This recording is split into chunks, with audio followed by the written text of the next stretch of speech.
Pasta, water, ఇందులో కొంచెం ఉప్పు, 1 స్పూన్ నూనె వేసి ఉడకనివ్వాలి. ఈలోపు మనం పక్కన బాండీ పెట్టుకొని ఆయిల్ వేసి 3 ఎగ్స్, ఇందులో కొంచెం సాల్ట్, కొంచెం కారం,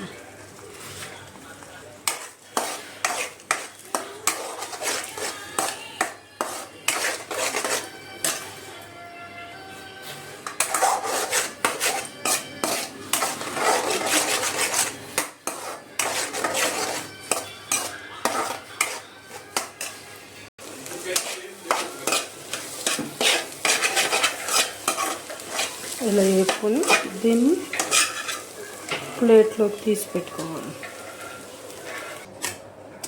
అలా పక్కన పెట్టుకొని ఒక పెద్ద ఆనియన్, 1 పచ్చిమిర్చి, 1 టమాటో కట్ చేసి పెట్టుకో.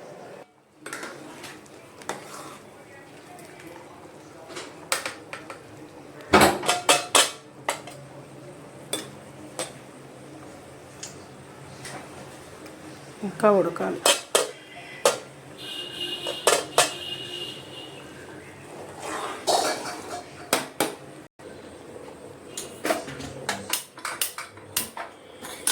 బాండీ వెలిగించుకొని 1 స్పూన్ ఆయిల్ వేసి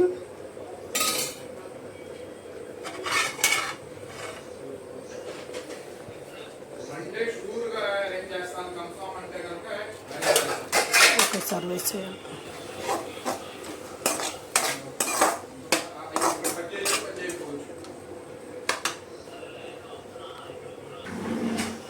కొంచెం పసుపు కలిపి వేగనివ్వాలి.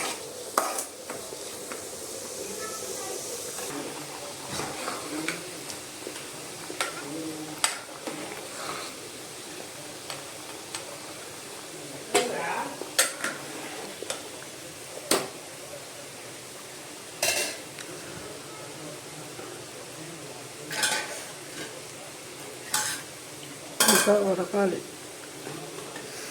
రోట్లో వేసుకొని కూడా పచ్చిగా ఉంది. ఇలా అనగానే వెంటనే సాఫ్ట్గా ముక్కలు అవ్వాలి. చూడండి, కొంచెం అల్లం వెల్లిపాయ పేస్ట్ వేసుకోవాలి. అల్లం వెల్లిపాయ పేస్ట్ లేనప్పుడు ఇలాంటిది కొట్టుకొని ఇలా తురుము కూడా వేసుకోవచ్చు. అల్లం వెల్లిపాయ పేస్ట్ ఉంటే ఇలా తురుము వేయాల్సిన అవసరం లేదు. అప్పటికప్పుడు మనకు కొంచెం కావాలన్నప్పుడు తురుముకుంటే వస్తుంది. మనం కొంచెమే చేస్తున్నాం కాబట్టి ఇలా కొంచెం అల్లం సరిపోతుంది.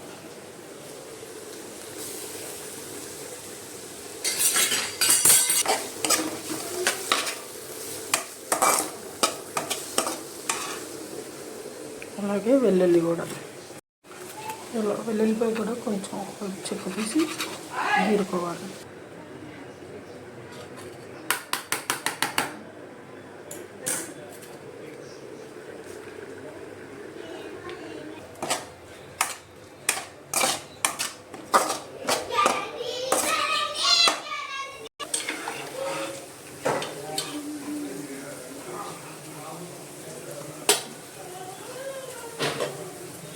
చూసారా, అప్పుడు పర్ఫెక్ట్గా ఉడికినట్టు.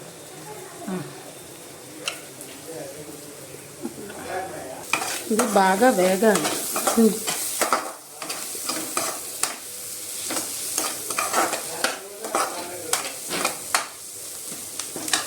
ఈలోపు మనం ఇవి స్టెయిన్ చేసుకుందాం. వాటర్ స్టెయిన్ చేసుకొని దీని మీద కూల్ వాటర్ వేసుకోవాలి. రూమ్ టెంపరేచర్ వాటర్ అయినా పర్వాలేదు, కూల్ వాటర్ అయినా పర్వాలేదు. నేనైతే షింక్లో నార్మల్ రూమ్ టెంపరేచర్ వాటర్ పోస్తాను.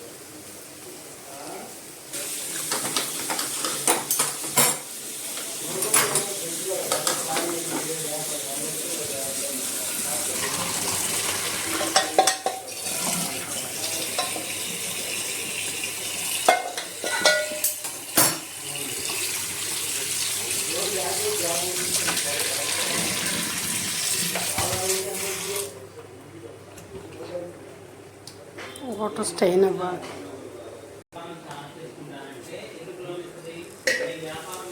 ఇందులో మనం ఆల్రెడీ చేసి పెట్టుకున్న ఎగ్ వేసేసి కొంచెం కరివేపాకు, కొత్తిమీర ఉంటే కొత్తిమీర కూడా వేసుకోవచ్చు, నా దగ్గర అవైలబుల్ లేదు. కలిపి ఇందులో మనం స్టెయిన్ చేసి పెట్టుకున్న పాస్తా వేసి కొంచెం కారం, టేస్ట్కి సరిపడే సాల్ట్, మ్యాగీ మసాలా. నేను ఇందులో వచ్చిన మ్యాగీ మసాలా వాడతాను. ఏ మ్యాగీ మసాలానైనా పెద్ద ప్యాకెట్ అయితే ఒకటి, చిన్నవి కాబట్టి 2.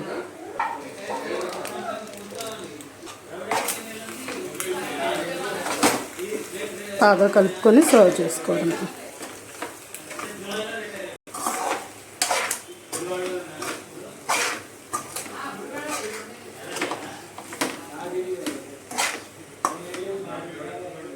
ఈ స్టేజ్లో ఒకసారి సాల్ట్ చెక్ చేసుకోవాలి.